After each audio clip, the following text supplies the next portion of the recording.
دیکھیں یہ تھانہ ساندل بار کا علاقہ ہے، چک نمبر 30 جیمبے، جہاں کا یہ رہائشی ملزم ہے آصف جاوید، جس نے اپنی بیٹی کو نہروں کی لہروں کے حوالے اس وجہ سے کر دیا کہ جب یہ رات کو گھر آتا تھا تو بیٹی اس سے لاڈ کرتی تھی، رات بھر اس سے کھیلنے کی کوشش کرتی تھی اور ملزم کے مطابق اسے رات کو سونے نہیں دیتی تھی۔ بکریوں کا بیوپاری ہے جس نے یہ منطق پیش کی کہ صبح سے جلدی اٹھنا ہوتا تھا اور بیٹی جو ہے وہ رات دیر تک جاگتی تھی، سینے پہ لیٹ جاتی تھی، کبھی اس کو اپنی جو ٹانگیں اس کے پیٹ پہ رکھ دیتی تھی جس کی وجہ سے اسے نیند نہیں آتی تھی۔ اسی وجہ سے اس نے اپنی بیٹی کو جو ہے وہ نہر میں پھینک دیا۔ 31 مئی کو ملزم نے اپنی بیٹی کو نہر میں پھینکا اور اس کے بعد اس نے یہ ڈرامہ کیا کہ وہ ایک میلے پہ گیا تھا جہاں پہ لنگر لینے کے دوران جو بیٹی ہے وہ لاپتہ ہوگی۔ اسی بات پہ مقدمہ بھی درج ہوا۔ پولیس کے مطابق ملزم اور اس کے جو اہل خانہ تھے وہ نہ تو پولیس سے تعاون کر رہے تھے، نہ ہی یہ بتانے کی کوشش کر رہے تھے کہ بچی جو ہے وہ کس حالت میں تھی، کیسے ملزم لے کے گیا۔ لیکن جب پولیس نے اس پہ مکمل جانچ پڑتال کرنا شروع کی، جو ملزم کو بار بار بلایا گیا تو اس کی جانب سے پولیس کے جو سامنے ہے وہ پیش بھی نہیں ہو رہا تھا۔ پھر پولیس نے اس ملزم کے موبائل کی CDR نکلوائی تو ملزم کا جو CDR پہ لوکیشن معلوم ہوئی وہ نہر کے کنارے سے ہی معلوم ہوئی تھی۔ اسی دوران جب یہ انویسٹیگیشن چل رہی تھی تو نواں لاہور کے قریب نہر سے 3 سالہ بچی کی لاش برآمد ہوئی۔ پولیس کو جب یہ اطلاع ملی تو پولیس کے جو اہلکار ہیں وہ وہاں پہ پہنچے، وہاں پہ شناخت کی گئی تو یہ بچی جو تھی یہ اسی گھرانے کی تھی جو 3 روز پہلے لاپتہ ہوئی تھی۔ جب پوسٹ مارٹم بچی کا کیا گیا تو یہ بات سامنے آئی کہ بچی کی جو موت ہے وہ نہر میں ڈوبنے کی وجہ سے ہوئی ہے۔ پولیس بچی کو جب لے کے یہاں پہ آئی ہے اس کی ڈیڈ باڈی کی، اس کے بعد جو باپ ہے اس کو حراست میں لیا گیا۔ تو پولیس کے مطابق پہلے تو جو اس ملزم کی فیملی تھی ان کی جانب سے آگے سے روکنے کی کوشش کی گئی، لیکن ملزم کو حراست میں لے کے جب انویسٹیگیشن کی تو ملزم نے پولیس کو اقرار کیا اور یہ ساری کہانی بتائی کہ اس نے کیوں اس بچی کو مارا ہے۔ یہاں پہ میں بتاتا چلوں کہ بچی کا کچھ اب نارمل بھی تھی، ابھی تک وہ بولنا بھی شروع نہیں ہوئی تھی، صرف ماں اور ابا کا لفظ ہی وہ جو ہے اپنی زبان سے نکال پا رہی تھی اور ابا نے ہی اس کی جان لے لی ہے کہ اس کو نہر میں پھینک دیا، اس کی جان لے لی۔ پولیس کا یہ کہنا ہے کہ چند گھنٹوں میں ہی یہ ملزم جو ہے وہ پولیس کی حراست میں آیا ہے، انویسٹیگیشن کی گئی ہے۔ 31 مئی والے دن جب اس ملزم نے بچی کو نہر میں پھینکا ہے، ملزم کے بقول بچی ہاتھ پاؤں نہر میں مار رہی تھی اور اس نے آگے سے یہ کہا کہ تم مجھے سونے نہیں دیتی ہو، اب تم نہر میں ہی رہو۔ ملزم جو ہے وہ اب پولیس کی حراست میں ہے، مزید انویسٹیگیشن اس سے کی جا رہی ہے۔ پولیس کا یہ کہنا ہے کہ 31 مئی والے دن 4 بجے ملزم نے بچی کو پھینکا اور اس کے بعد وہ ڈرامہ کرتا رہا۔ بچی کی اہل خانہ نے بھی مقدمہ جو ہے وہ انتہائی لیٹ 11 بجے رات کو درج کروایا اور اس سارے معاملے میں جو اہل خانہ تھے وہ بھی یہی چاہ رہے تھے کہ یہ FIR درج نہ ہو، پولیس کو ملزم کا سراغ نہ لگ سکے۔ اور جو اہل خانہ ہے اس بچی کی والدہ جو ہے اس کا کیا کردار ہے؟ وہ کیوں چاہ رہی ہے کہ مقدمہ نہ درج ہو، یا خاندان والے کیوں چاہ رہے ہیں کہ مقدمہ درج نہ ہو؟ اس کی کیا مطلب کیوں؟ دیکھیں جس وقت ہم بچی کے گھر گئے تھے تو بچی کا جو تایا ہے اس نے آگے سے مزاحمت کی تھی، اس کی جانب سے ہمیں بھی دھمکیاں دی گئی تھیں اور اس مقدمے کا مدعی بھی بچی کا تایا ہی تھا۔ بچی کی والدہ کو میڈیا کے سامنے بھی نہیں آنے دیا گیا، پولیس کو سٹیٹمنٹ بھی ریکارڈ نہیں کرنے دی گئی۔ بچی کی والدہ سے کسی کی بات ہوئی ہے؟ اس کا کسی نے بیان لیا ہے؟ اس سے کسی نے پوچھا ہے کہ اس کی کیا رائے ہے، وہ کیا چاہتی ہے، دوسری بچی کا کیا ہوگا؟ جی بالکل، دوسری بچی بھی ہے اس ملزم کی۔ پولیس سے جب ہماری اس حوالے سے بات ہوئی تو پولیس کا یہ کہنا ہے کہ پہلے تو تایا مدعی تھا، لیکن اب اس کی والدہ کو بلا کے پولیس جو ہے وہ سارا سٹیٹمنٹ ریکارڈ کر رہی ہے۔ میڈیا کے سامنے تو اس فیملی نے جو بچی کی والدہ ہے اس کو نہیں آنے دیا تھا۔ ہم پولیس اہلکار یہ کہہ رہے ہیں کہ اب کوشش کی جا رہی ہے کہ جو اس مقدمے کا مدعی اس بچی کا تایا ہے اس کو ہٹا کے اس بچی کی جو والدہ ہے اس کو مدعیت دی جائے اس مقدمے کی، اور اس کے بیان ریکارڈ کرنے کے لیے پولیس اہلکار یہ کہہ رہے ہیں کہ اس کی والدہ کو بھی تھانے میں بلایا جا رہا ہے اور اس کی سٹیٹمنٹ بھی ریکارڈ کی جا رہی ہے۔ آپ میرے ساتھ رہیے گا عثمان، آپ میرے ساتھ رہیے گا۔ میں ایمانداری سے کہہ رہا ہوں کہ ہم لوگ اس وقت جو اسٹوڈیو میں بیٹھے ہوئے نا، کم از کم ہمارے پاس کوئی الفاظ نہیں ہے، نہ ہم بات کرنا چاہتے ہیں اس موضوع پہ۔ اگر میں عثمان کی بات کو، جو کہ وہ صحیح کہہ رہے ہیں، ظاہر ہے وہ ایک رپورٹر ہے، میں 2 باتوں پہ شدت سے پروٹیسٹ کرتا ہوں کہ جب ایک شخص جو ہے ہمیں اتنا خوف زدہ ہے، ظاہر ہے میڈیا اتنا غیر طاقتور ہے کہ وہ جب شخص جو ہے وہ کہہ دے کہ ہاں میں نے مارا ہے، ہم پھر بھی اس کو ملزم ہی کہیں گے، ہم اس کو مجرم نہیں کہہ سکتے، پتہ نہیں کون سی شکیں ہوں گی۔ لیکن جب وہ یہ کہتے ہیں نا کہ یہ بچی جو ہے اس کو میں نے اس لیے مارا ہے کہ یہ میرے سینے پہ چڑھتی تھی. تو پھر میں رسول کی اس بات کو کہاں لے کر جاؤں جن کی پرورش جو ہے میرے نبی نے کندھوں پہ اٹھا کے, اپنی کمر پہ اٹھا کے اور راتوں کو اپنے سینے پہ سلا کر کی. میں کیا کروں؟ یہ پیراڈائم کیا ہے جہاں مجھے جانا ہے؟ سارے آپ مجھے بتائیے گا, آپ کیا کہیں گے یار؟ آپ والد ہو, بیٹی کے والد ہو, میں کیا کہوں میں؟ جو کہانی سنا رہا ہے کہ مجھے سونے نہیں دیتی تھی, یہ تو بالکل بیوقوفانہ بات ہے بالکل ہی. اور اس کے پیچھے یقیناً جب میڈیکل ہوگا, چیزیں ہوں گی تو یقیناً چیزیں سامنے آئیں گی. دوسرا یہ بلال بھائی کہ ہمارے یہاں دیکھیں اس سے پہلے جو اتنے سارے واقعات ہوئے, باپ نے ذبح تک کر دیے بچے چھت پہ لے جا کے, وہ بھی یاد ہوگا آپ کو, لاہور کا میرا خیال واقعہ تھا, اور دیگر واقعات ہوئے. تو سزائیں کیا ہوئیں, کیا ہوا اس کے بعد؟ جب سزائیں نہیں دیں گے, ہم صرف یہ بتاتے ہیں کہ باپ نے یہ کر دیا, ماں نے یہ کر دیا, پڑوسی نے یہ کر دیا, اس کے ساتھ کیا ہوا, کیونکہ وہ سزائیں ہوتی نہیں جو کوئی دکھا سکے یا بتا سکے, جس کی وجہ سے یہ چیزیں آئے دن بڑھتی ہیں. میں سمجھتا ہوں کہ ان جانوروں کو فی الفور, آپ کہہ رہے ہیں نا ملزم ہے, مجرم نہیں کہہ سکتے, میں تو کہتا ہوں نہ ملزم نہ مجرم, یہ تو جانور ہیں.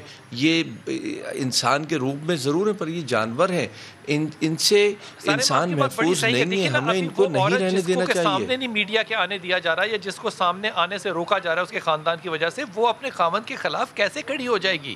نہ وہ طلاق لے سکتی ہے, نہ وہ اپنی بچی کی حفاظت کر سکتی ہے. بیان اس نے کیا دینا ہے؟ مجھے تو پولیس کا بھی ہے نا ایک تماشا لگ رہا ہے کہ فل ان دا بلینک کریں اور چلیں آگے بڑھیں. شاباش, آپ کو بھی پتہ ہے, مجھے بھی پتہ ہے, تجربے کی روشنی میں کبھی نہ سزا ہوئی ہے نہ ہوگی. لیکن میرا اگلا سوال جو ہے نا وہ پروفیسر ڈاکٹر زکریا ذاکر آپ سے ہے, سزا کس کو دینی ہے اور یہ ہو کیوں رہا ہے؟ تھینک یو جی. دیکھیں, سزا تو ہمارا جو پنشمنٹ سسٹم ہے, جوڈیشیل سسٹم ہے, پروسیکیوشن ہے, وہ دے گا. لیکن تھوڑا سا ہمیں یہ دیکھنا چاہیے کہ اس طرح کے واقعات کیوں ہوتے ہیں. پہلی تو بات یہ ہے کہ یہ نارمل واقعات ہیں, کیونکہ اولاد سے جو محبت کرنا ہے یہ صرف انسانوں میں نہیں ہے بلکہ جانوروں میں بھی ہے. آپ جیوگرافک چینل میں دیکھیں تو وہاں جو ایک بیسٹ مدر ہے وہ اپنی جان دے دیتی ہے. آپ نے دیکھا ہوگا ٹائیگر ایک جو ہے ہرن کے بچے کو جب مارنے لگتا ہے تو وہ اپنی جان پیش کر دیتی ہے, وہ اپنی جان قربان کر دیتی ہے.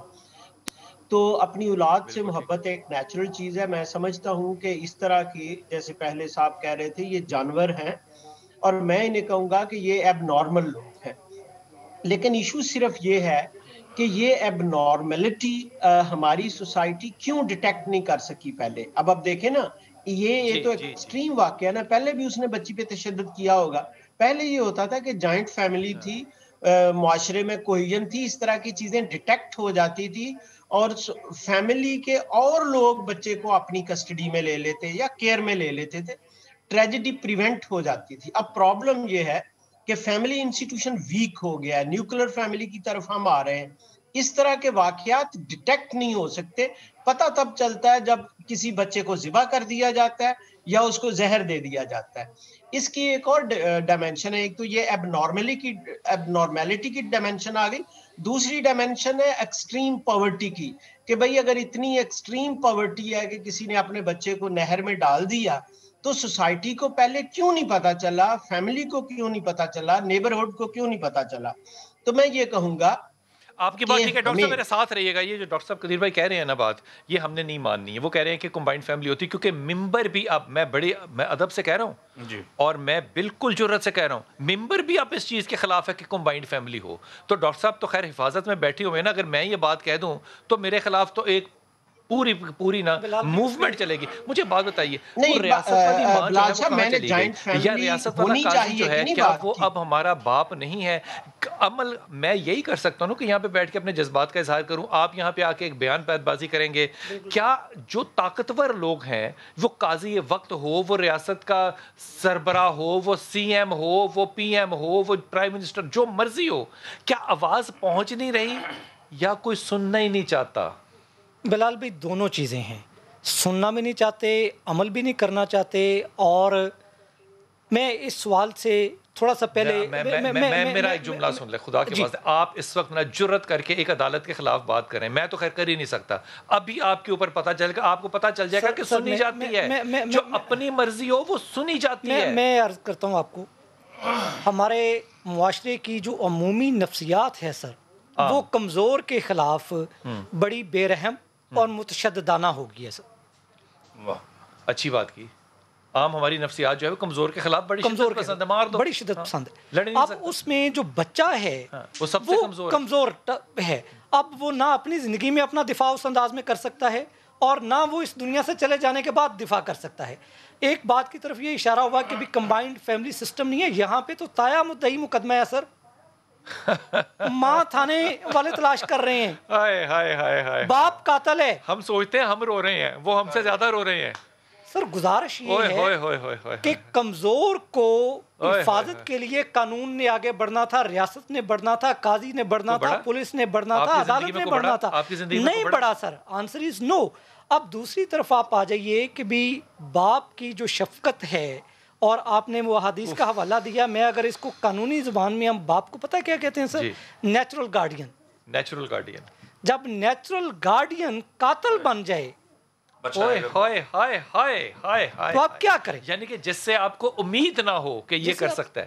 نیچرل گارڈین کا مطلب یہ ہوتا ہے کہ جی کہ اگر ان دونوں میں سے, ماں سے یا باپ میں سے کوئی ایک نہیں رہا, تو اس بچے کا سب سے بڑا حق یا باپ کا ہوگا یا ماں کا ہوگا, جو سروائیول خدا کے بعد. اب اس نے کیوں یہ اتنے بڑے حقوق اس کو دیے قانون نے, کیوں شریعت نے دیے, کیوں یہ ساری چیزیں تھیں؟ وہ لطیف جذبات جو کہ ڈاکٹر صاحب نے اشارہ کیا کہ وہ جانوروں میں بھی ہیں. انسان تو ہم کہلانے کا, جانوروں کو بھی ذلیل کرنے والی بات ہے. مجھے کرامت صاحب ایمانداری سے سمجھانے کی کوشش کریں, مجھے واقعی سمجھائیں, کیونکہ میرے تو ایمان کا تقاضا ہے نا کہ میں محبت رسول اور اہل بیت کروں. اکثر یہ معاشرہ نبی کی سنت کو, نبی جو کرے وہ سنت ہے, نبی جو کہے وہ سنت ہے, نبی جس سے نہ روکے وہ سنت ہے, نبی جس سے روکے وہ سنت ہے, نبی جو نہ کہے وہ بھی سنت ہے, جو کہے وہ بھی سنت ہے. جب سنتیں اویلیبل ہوں اور معاشرہ جو ہے وہ ان سنتوں کو کرائم بنا کر پیش کر رہا ہو, تو آپ کا تو خاموش رہنا بنتا ہے نا سر. ہائے اللہ تعالیٰ آپ کو جزائے خیر دے. سب سے پہلے میں آپ کے توسل سے ایک اپیل کرنا چاہوں گا کہ یہ کرونا کی ویکسین بن رہی ہے, کچھ جہالت کے کرونا کی ویکسین بھی ایجاد کر لو. جہالت کی کرونا کی ویکسین ایجاد کر لو, ٹھیک ہے. ایک بات. دوسری بات گزارش کروں گا بھائی بلال کتب صاحب, اللہ کی عزت کی قسم ہے, میرے بھائی وکیل صاحب نے بھی بڑی اچھی طرح اشارہ کیا, ڈاکٹر صاحب نے بھی کیا, جاہل کا رشتہ کوئی نہیں ہوتا. جاہل کا رشتہ صرف اپنی جہالت سے ہوتا ہے. اچھی بات. وہ باپ بھی نہیں ہوتا, وہ ماں بھی نہیں ہوتی, وہ بھائی بھی نہیں ہوتا, وہ صرف ایک جاہل ہوتا ہے. اور جہالت کا سب سے خوبصورت رشتہ اپنی ہی جہالت سے ہوتا ہے. جہاں رشتوں کا احساس ختم ہو جائے, اسی کیفیت کو جہالت کہتے ہیں. آپ کس جملے کو کہتے ہوئے کہ آپ کو ابو جہل نہیں یاد آیا؟ اس کا کوئی رشتہ نہیں تھا, مجھے اس کا رشتہ صرف اپنے جہالت کے تکبر سے تھا. مجھے وہ ابو جہل یاد نہیں آیا, مجھے وہ نظر آیا فیصل آباد میں. اس نے بھی بیٹیوں کو دفن کرنے کا درس دیا تھا, اور آج اس نے بیٹی کو ڈھونے کا درس دیا. یہ ابو جہل نظر آیا. اگر ہم باپ اور بیٹی کی شفقت پہ بات کریں نا, خدا کی قسم بلال بھائی, سرکار رسالت مآب صلی اللہ علیہ وسلم, میرے آقا جناب سیدہ فاطمہ زہرا سلام اللہ علیہ کے لیے رات اپنی نمازوں میں تسبیح کیا کرتے تھے. اور جب جناب سیدہ دنیا میں تشریف لائی تو میرے آقا فرماتے ہیں, اے میرے اللہ, میں محمد مصطفیٰ تیرا شکر گزار ہوں, آج تو نے رحمت للعالمین کو رحمت عطا کر. ایک بات. پھر ہم کربلا میں دیکھتے ہیں جناب امام حسین علیہ السلام کا ایک ارشاد پاک ہے, آپ ہی کی تربیت, آپ ہی کی زبان چوسنے والے پاک نواسے کا, کہ مجھے اس گھر میں سکون نہیں ملتا جس گھر میں بیٹی نہ ہو, میری سکینہ نہ ہو. پوری کربلا سے لے کے شام تک, شام سے لے کے زندان تک, زندان سے لے کے قیامت تک, ہر ایوان کے لیے یہ درس ہے کہ نواسے رسول آخری جملہ فرماتے ہیں اپنی بیٹی سے کہ سکینہ, میں قیامت تک اس بات کے لیے یاد کروں گا اور ترستا رہوں گا کہ میرا سینہ تیرے لیے حاضر ہے. ہم ماننے والے ان کے ہیں اور ہمارے کام کیا ہیں. تو مجھے علامہ صاحب ایمانداری سے سمجھائیے, جب رسول کہتے ہیں صلی اللہ علیہ وسلم کہتے ہیں کہ مجھے سکون ملتا ہے اور میری جو رحمت ہے وہ مکمل ہو گئی, مجھے رحمت مل گئی, ہے رحمت العالمین. جب ہم اپنے نبی کے قول کے, جذبات کے, رحمت کے, اس کے بتائے ہوئے درس پہ اس کی محبت کے خلاف کھڑے ہو جائیں اور بار بار ہوں, تو پھر سب کا کردار تو ہے, آپ لوگوں کا کردار کچھ زیادہ نہیں ہے. محراب و ممبر سے بھی حق ادا نہیں ہو سکا مجھ سے, میں معافی کے ساتھ ہاتھ جوڑ کے کہہ رہا ہوں. اگر ہم محراب و ممبر سے